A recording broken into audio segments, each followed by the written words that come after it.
From the bees, this gift of gold is here for us to warm and hold. Fragrant beeswax in our hand is full of goodness from the land. Hi, I'm Sarah Baldwin. I'm a Waldorf teacher and I'm the owner of Bella Luna Toys. And I'm back with another Sunday with Sarah for you. And today I am going to demonstrate to you and for you and talk to you about beeswax modeling. So I had fun this morning modeling these beeswax figures in preparation for this video. As I hope you can see here, I made a little sunflower and a little gnome and a wee little mouse. Now, beeswax modeling is practiced commonly in Waldorf education, but is also increasingly popular with families at home and homeschoolers. And the type of beeswax most often used for this purpose is made by Stockmar, Germany, and it's a special blend of beeswax and other waxes, mineral pigments that make it pliable and moldable.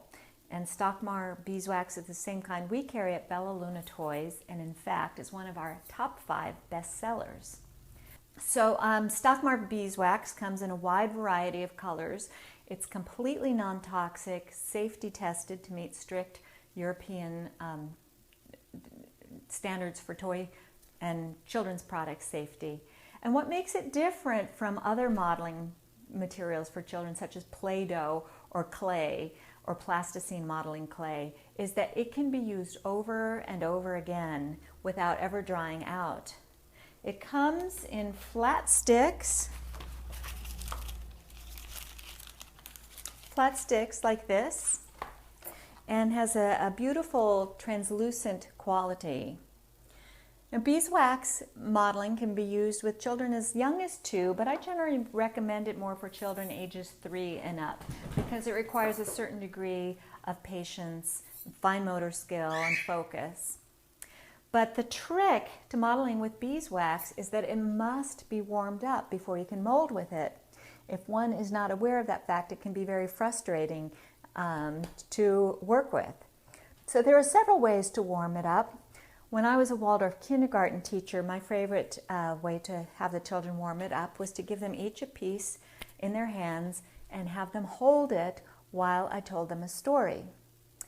For children ages 3 to 6, half a stick of beeswax will work just fine. You can easily just tear the pieces in half and hand it to a child. Now, sometimes before I'd hand them the beeswax, I'd have the children warm up their hands or blow into them in order to get ready to receive the piece from me. And while they were warming it up in their hands, I would tell a story. I might tell a simple nature story or a fairy tale. And when we celebrated birthdays in my kindergarten, I would give each child a piece of beeswax while I told the birthday story for the birthday child. Children would warm it up in their hands and then start modeling with it to create a beeswax birthday gift for the birthday child. And of course, if you're not yet comfortable telling stories, you could always read a story while the children warm it in their hands. But if you need to warm it up more quickly, another trick is to stick it under your arm, warm it very quickly, or put it in a bowl of warm water. And when you're ready to work with it, just dry it off with a towel or a paper towel. So now I've got a warm piece of beeswax here and we're ready to work with it. For the youngest children, it's best to work with just one color at a time. And my preference for the youngest children is to use the natural beeswax. It's honey colored with no pigment at all. And it's a beautiful warm golden color. Unfortunately, I don't have a sample here to show you, but we do stock it at Bella Luna Toys. But for now, I'm going to use golden yellow, which is closest to the natural beeswax color. And so when I'm introducing beeswax to youngest preschool children, 2, 3, 4-year-olds, and anytime you're actually working with young children modeling beeswax, you want to do it with them, model the process for them so they can imitate you. And for the youngest children, we just want to give them an experience of the quality of the beeswax, the sensory experience and the feeling of it, they discover how it becomes moldable and pliable as you warm it up, and smell the sweet fragrance of it. So go slowly, and don't try to model anything too elaborate that will frustrate your child if he or she can't do it. And what I prefer to do with the youngest children is start by just gently stretching out a single piece. We're not forming anything. Just stretching it out. Try to stretch it as thin as you can without letting it break or tear.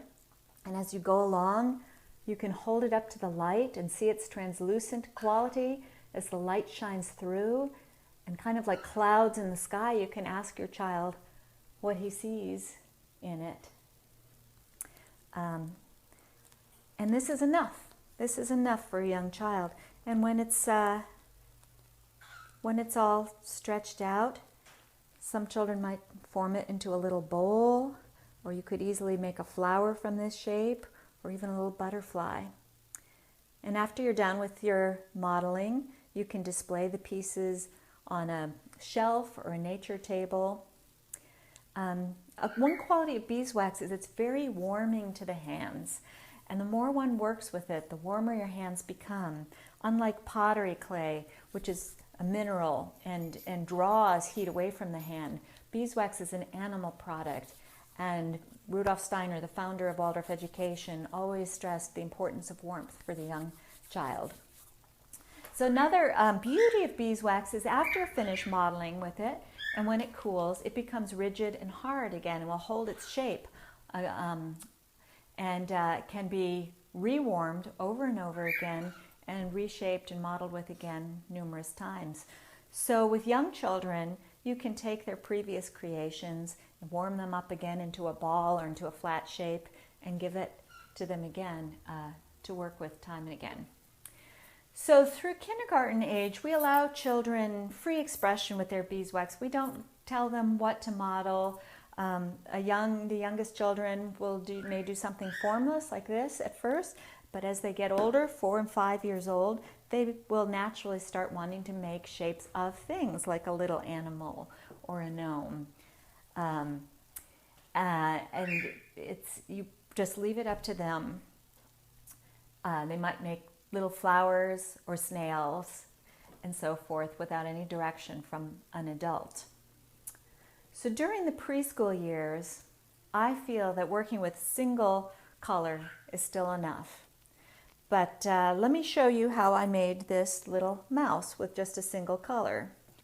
So I have a piece of gray beeswax that I have been warming in my bowl here. I'm going to take it out and just dry it off with a towel. And it's nice and soft and pliable right now, still a little wet. I want to make sure my hands are dry.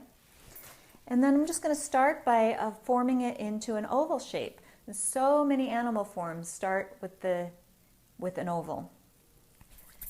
And you can roll it like so. Oops.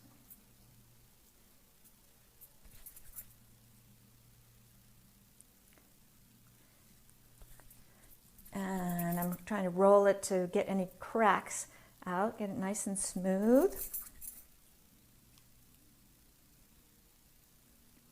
And the mouse has a little pointy nose here, and I'm going to pinch from the back and stretch it out to make a tail.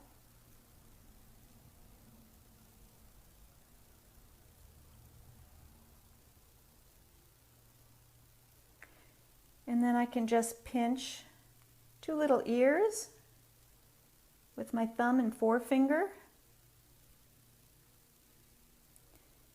And then if you want, you could just take 4 little pinches to make little feet. And you might want to curl up the tail. And so it's as simple as that. By the time children get to grade school, Waldorf beeswax modeling will become part of their weekly lessons. So in first grade, they might hear a story about math gnomes, and the teacher might then ask the class to make a little math gnome like this, which they'll later use in their math lessons.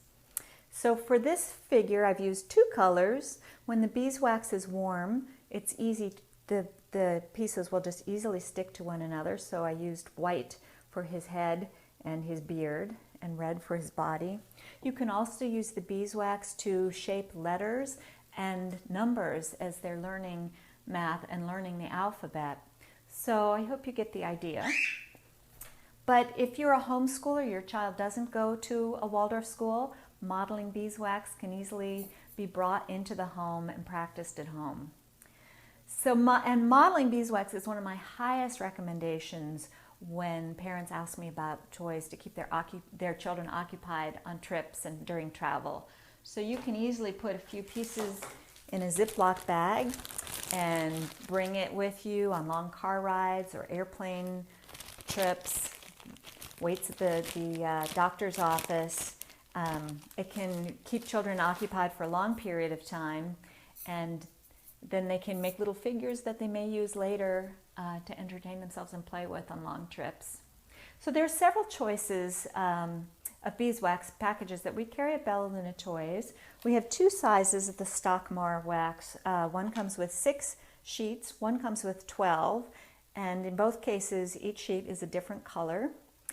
And more newly added is the Artemis beeswax, which is made, instead of mineral pigments, uses plant-based pigments. And I don't know how well you can see, it's a little speckled. I think they're really beautiful. The colors are a little more pastel than the brighter colored Stockmar shades. So this is fun to play with too. So I hope that's cleared up some of the mystery for you if you've never modeled with beeswax before, and if you have, I hope it's given you some new insight and ways to work with it. As always, your comments and questions are always welcome, and if you're viewing this on Facebook or YouTube, stop by my blog at moonchildblog.com, where you can leave your comments, join the conversation, and there you can view all my past Sunday with Sarah videos on which I discuss Waldorf education, parenting, play, and give some other craft demonstrations. So thank you so much for watching, and I'll see you next time. Bye-bye.